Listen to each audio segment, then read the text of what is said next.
Mesdames, Messieurs, bonjour. Merci de rester avec nous sur cette TV. Il est 13 h. Bienvenue dans ce journal dont voici les titres.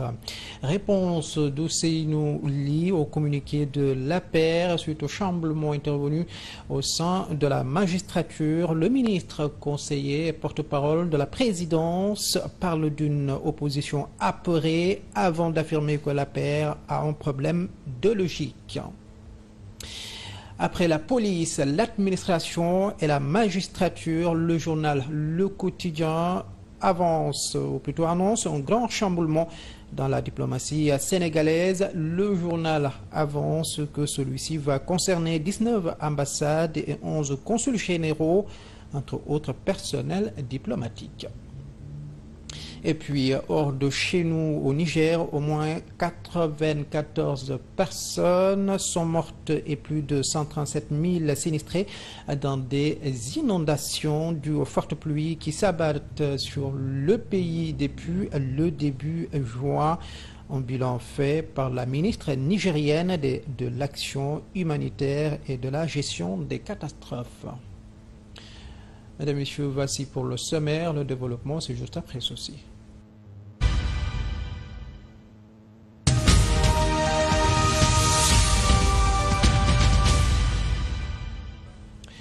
Réaction de l'APR au chamboulement dans la magistrature. Le secrétariat exécutif national de l'Alliance pour la République condamne ce qu'il appelle les indices graves et concordants de la prochaine chasse aux sorcières.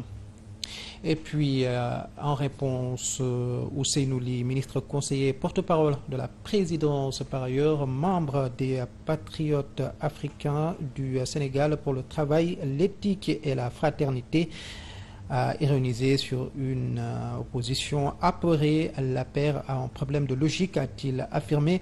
Vouloir attaquer ce que l'on défendait hier, c'est à la limite manquer de respect à soi et au peuple qui a fait un choix clair le 24 mars 2024. Rien n'a changé, ce sont les mêmes magistrats et les mêmes cours et tribunaux. Les codes et textes réglementaires sont les mêmes qu'en 2023. Et puis pourquoi cette peur inhabituelle? S'est interrogé le ministre conseiller de la porte-parole de la présidence. Et justement, parlons de ces chamboulements intervenus au sein de la magistrature, longtemps entendu depuis l'avènement du nouveau régime. Un vaste chamboulement donc a été opéré au niveau de la justice. Le Conseil supérieur de la magistrature a eu lieu hier vendredi sous la présidence de Bassirou Diomaye Faye.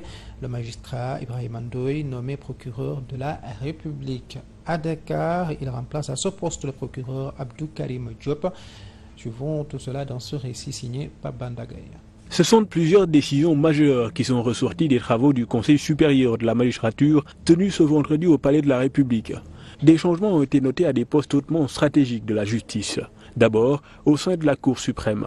C'est désormais Mahamadou Mansour Mbaye, précédemment procureur général près la Cour suprême, qui est le premier président de la dite Cour. Il remplace à ce poste le magistrat Abdoulaye Ndiaye. Amadou Diouf, quant à lui, n'est plus le premier président de la Cour d'appel de Dakar. Il est affecté à l'administration centrale du ministère de la Justice. Il y retrouve le juge Souleymane Teliko, qui était en position de disponibilité, ainsi qu'Ibrahim Bahoum, précédemment procureur général près la Cour d'appel de Dakar. Et c'est Abdoulaye Ba, jusque-là président de chambre à la Cour d'appel de Thiès, qui prend la présidence de la Cour d'appel de Dakar. Plusieurs affectations ont été aussi actées lors de cette réunion du Conseil supérieur de la magistrature sous la présidence du chef de l'État Bassirou Diomaye Faye. Omar Maham Diallo, qui était doyen des juges d'instruction au tribunal de grande instance hors classe de Dakar, est affecté à Tambacounda, où il est désormais président de chambre à la Cour d'appel. Il est remplacé par le juge Abdoulaziz Diallo. Les juges Mamadou Seck et Abdoul Karim Diop du tribunal de Dakar sont également mutés à Tambacounda. Un nouveau procureur de la République près le tribunal de grande instance hors classe de Dakar a été donc nommé. Il s'agit d'Ibrahima Ndoye, précédemment avocat général près la Cour d'appel de Dakar, qui devient de facto le nouveau patron du parquet de Dakar. L'homme s'est illustré dans l'affaire des chantiers de Thiès avec Baratal comme un des principaux accusés, mais également dans l'affaire Medinatoul Salam contre le guide des Tiantakoun, Cheikh Béthio Thioune. Bandagay noté qu'après la police, l'administration et la magistrature, le journal Le Quotidien annonce un vaste chamboulement dans la diplomatie sénégalaise. Le journal avance que celui-ci va concerner 19 ambassades et 11 consuls généraux, entre autres personnels diplomatiques. Dans ce sillage, poursuit Le Quotidien d'informations. Plus d'une quarantaine de diplomates ont été rappelés. Certains sont arrivés à Dakar depuis la fin du mois de juillet. D'autres sont attendus d'ici le 31 octobre prochain, souffle la source. Et puis à l'Assemblée nationale, les députés sont convoqués le 13 août prochain, c'est-à-dire mardi prochain à 9h30 selon une note de l'Assemblée nationale. Ceci marque l'ouverture de la session extraordinaire de l'année 2024. C'est ce qui ressort de la réunion du bureau qui s'est tenue hier vendredi. Autre chose également dans ce journal, les habitants de Nguindilé veulent l'élargissement de leur cartographie sanitaire. Cette commune située dans la région de Louga ne compte qu'un seul poste de santé, insuffisant pour couvrir donc les villages que compte cette commune. Le maire Abdou Khadra Djili appelle à la transformation de ce poste en centre de santé et à l'acquisition d'une ambulance adaptée aux conditions locales qui pourrait donc améliorer l'accès aux soins de santé. Je vous propose de l'écouter. Ce que nous voulons, c'est que ce poste de santé soit érigé en centre de santé. Maintenant, je lance un appel à toute la population afin que chacun et chacune puisse s'impliquer davantage. Nous allons aussi interpeller les autorités parce que c'est tout à fait normal que nous mettons l'accent sur ce point. La commune polarise beaucoup d'autres quartiers et aussi c'est pour désengorger quand même la commune de Louga. C'est un message que je lance à l'endroit du sous-préfet pour que ces derniers puissent discuter avec les services compétents mais aussi pour le chef de district. Il nous faut une ambulance parce que c'est très difficile d'accéder dans certains quartiers. Nous devons aussi choisir le type d'ambulance qu'il nous faut parce qu'on ne peut pas avoir un autre marque de véhicule qui tombe souvent en panne. Et ça, c'est pas arrangeant pour la population.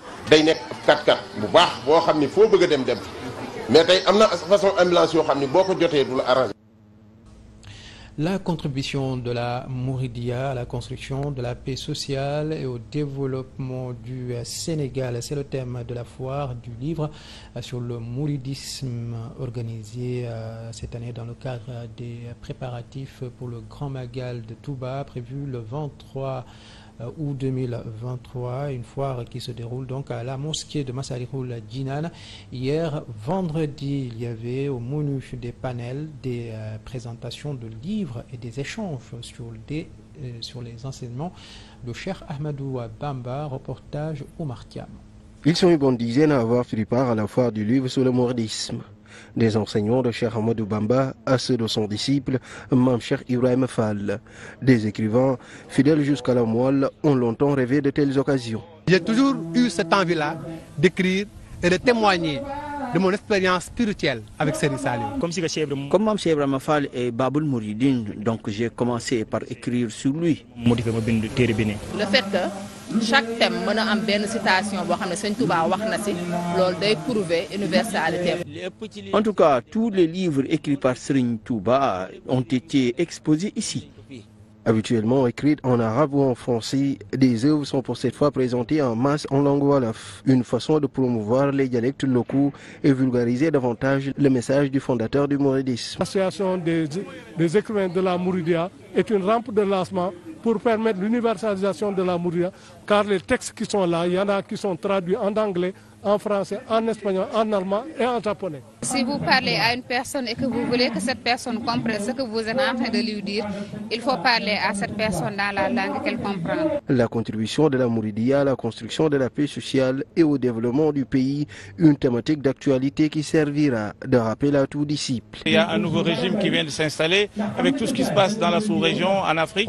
Et donc je pense qu'on a besoin de ces deux notions, paix et développement. Il y a beaucoup de choses à changer. L'éducation des jeunes est devenue un problème. Si nous avons des difficultés dans ces pays, l'on interpelle juste Cheikh Ahmadou Bamba à travers sa vie et ses œuvres. La deuxième édition de la foire s'achève ce samedi. Les organisateurs pensent déjà à d'autres approches dont le numérique pour que le legs de Serigne Touba résiste au temps. Il y aura aussi des prix pour les intitulés prix Cheikh Ahmadou Bamba pour honorer les meilleurs écrivains. Rien ne va entre le nouveau directeur général de la société Dakar Dem Dikk et le syndicat des travailleurs de la dite société. En effet, ces derniers dénoncent une mauvaise gestion de la part de Hassan Mbeng. Selon Boubacar Fall, le délégué du personnel et les agents vivent dans des conditions précaires. Il ajoute que le directeur général pose des conditions qui violent totalement les dispositions du Code du travail. ñun dañoo gis ni la jubal jubbante moom daf ko def si dëngal dam ak dëbb. Depuis qu'il est là, nous avons constaté que ces actes ne sont pas conformes avec le jubal jubbanti prôné par les nouvelles autorités. Il ne respecte aucune réglementation, même en ce qui concerne ses proches. Nous attendons à ce qu'il améliore les conditions de travail des agents. mi ngi gën a yokk coopérative d'habitat yi prestations familiales yi lépp urgent te pourtant ba bi bu mu ñëwee moom daal mi ngi ci lu ko neex. mais dafa fekk foofu ay travailleurs yi nga xamante ñu ngi doon liggéey ay ati at. Il a aussi rétrogradé certains employés qui avaient obtenu une promotion avant son arrivée, sans pour autant respecter les dispositions du Code du travail. Nous l'avons attaqué au niveau de l'inspection du travail et nous avons obtenu gain de cause. Mais puisqu'il s'entête, nous avons porté le dossier devant la justice. On peut trouver des solutions en menant des concertations avec l'ensemble des acteurs concernés. Mais nous ne transigerons pas en ce qui concerne nos conditions de travail.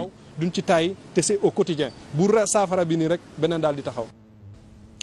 Direction Mbour à présent, et c'est justement pour parler de l'économie de la commune. En effet, pour booster celle-ci et les métiers du numérique, une cinquantaine de jeunes issus du département de Mbour ont été formés sur l'intelligence artificielle par l'association Pegasystem.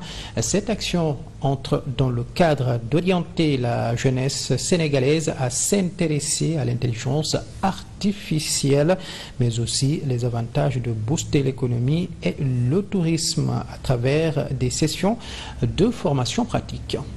Donc l'objectif visé, c'est avant tout de pouvoir sensibiliser les jeunes sur ce nouveau phénomène, cette nouvelle révolution, qui puissent justement acquérir les compétences nécessaires qui vont et pouvoir avoir de nouveaux emplois autour de l'intelligence artificielle pour le bénéfice de notre continent, le bénéfice du Sénégal et de façon générale pour l'économie mondiale. Aujourd'hui, je pense qu'on avait à peu près une cinquantaine de jeunes qui étaient présents et je pense que c'est assez satisfaisant et on essaiera de voir comment, avec l'association Bokobolo, organiser d'autres événements de ce type.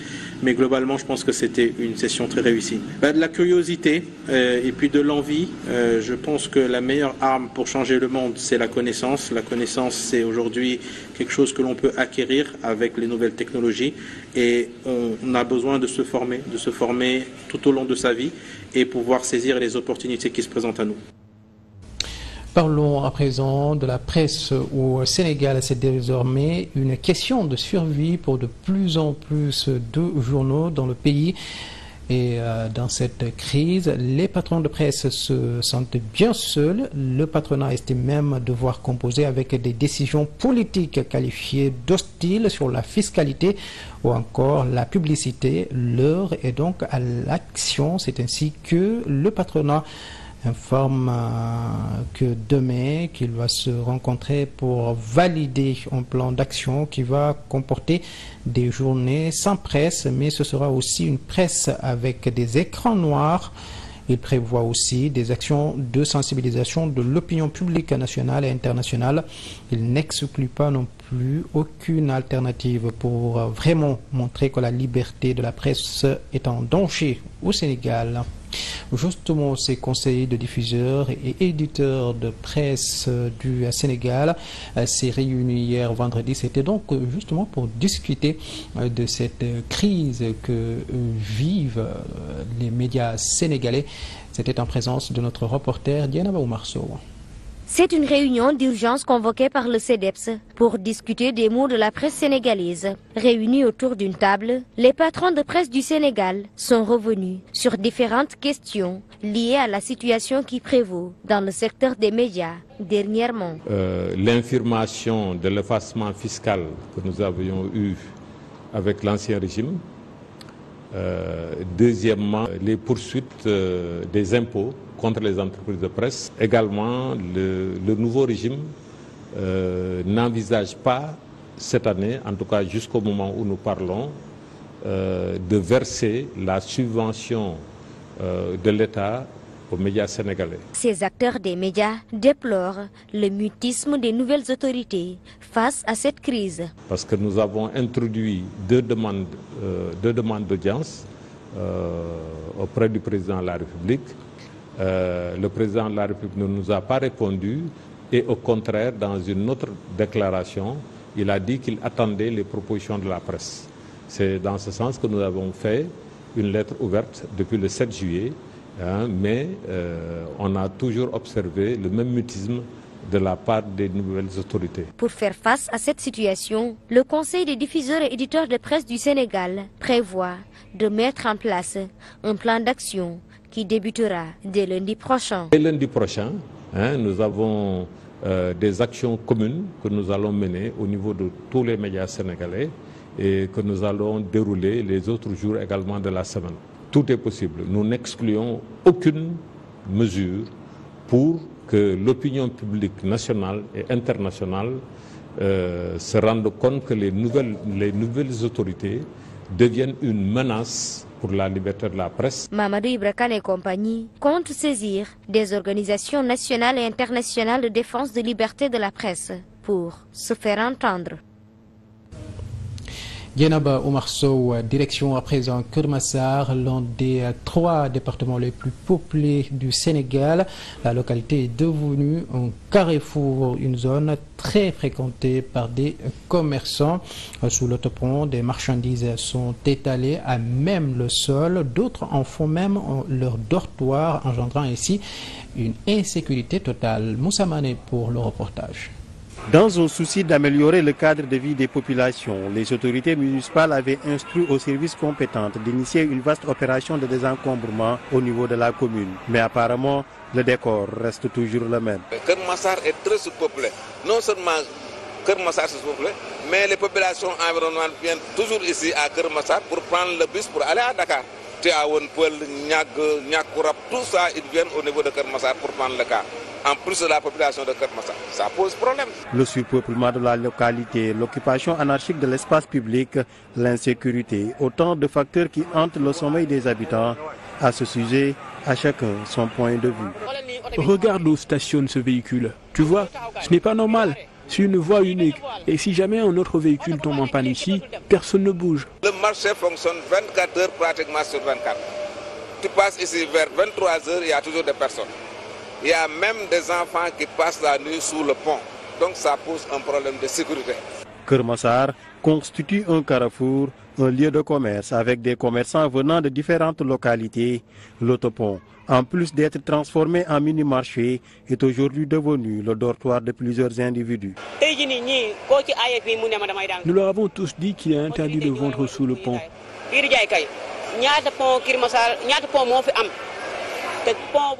Mais ils ne nous écoutent pas.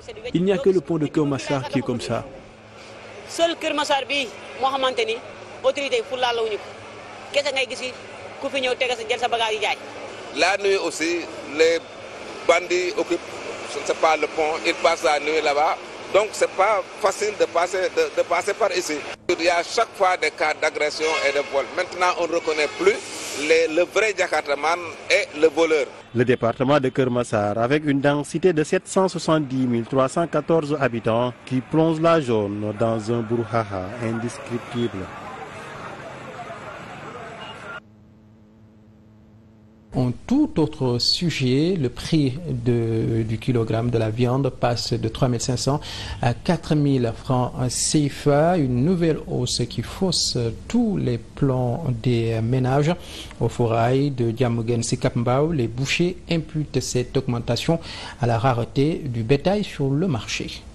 Quand les lames fines de ces bouchers du Fora de Diamaguène coupent la viande, c'est bien pour en vendre aux clients.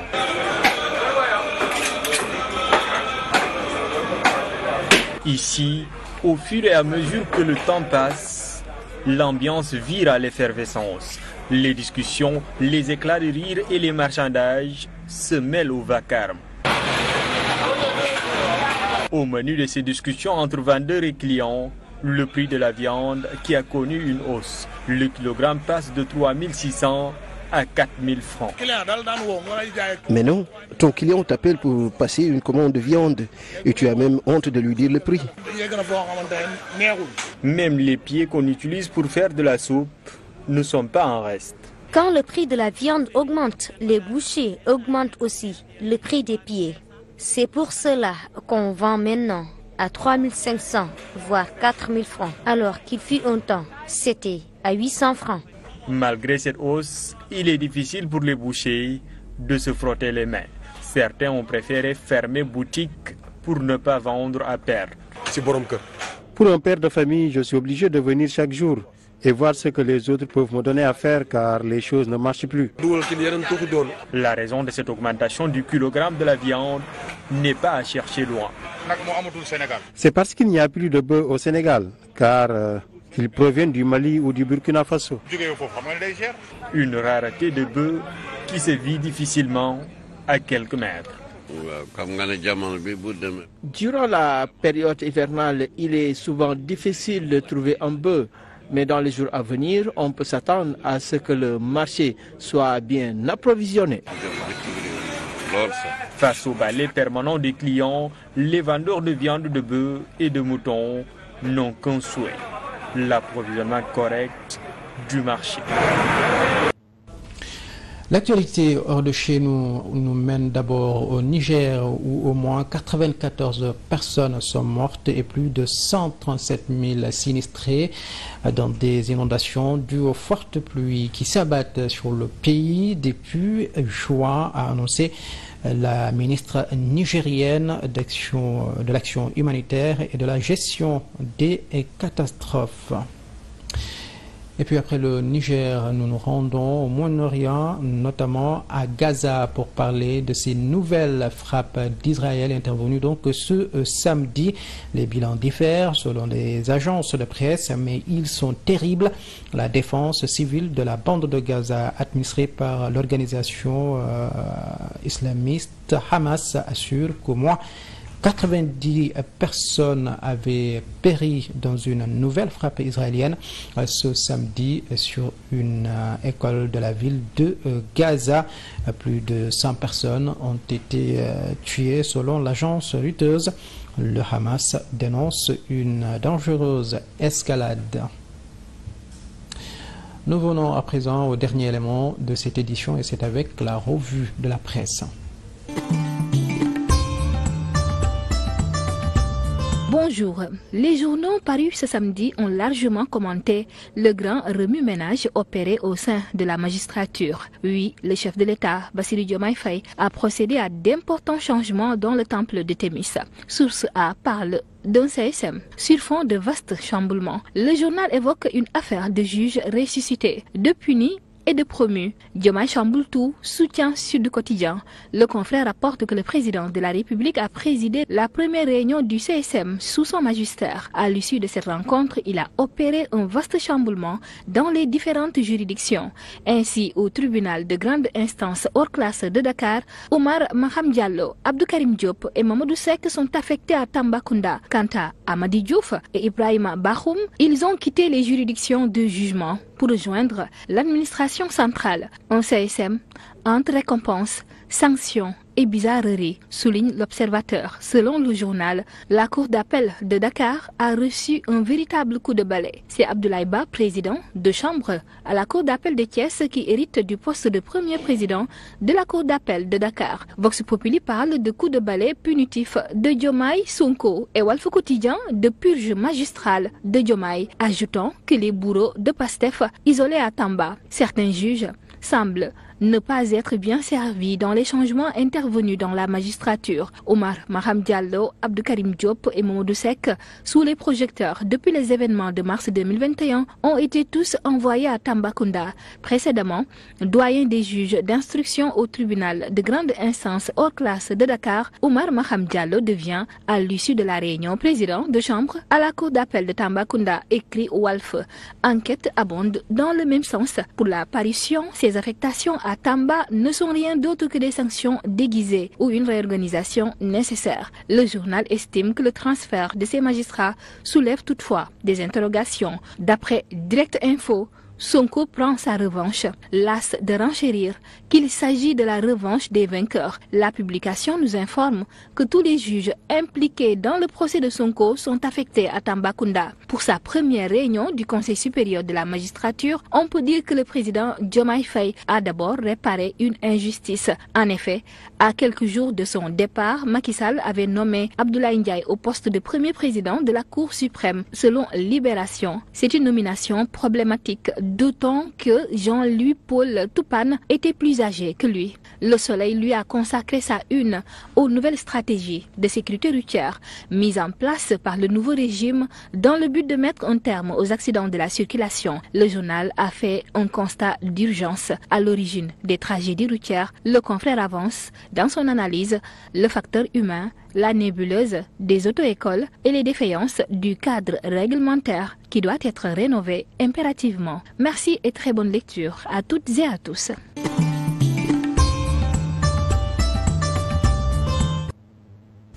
Mesdames et messieurs, ça n'est tout pour cette édition. Merci à vous qui l'avez suivi. Je vous retrouve tout à l'heure à 14h pour la version Wolof. Excellente suite de programme à toutes et à tous.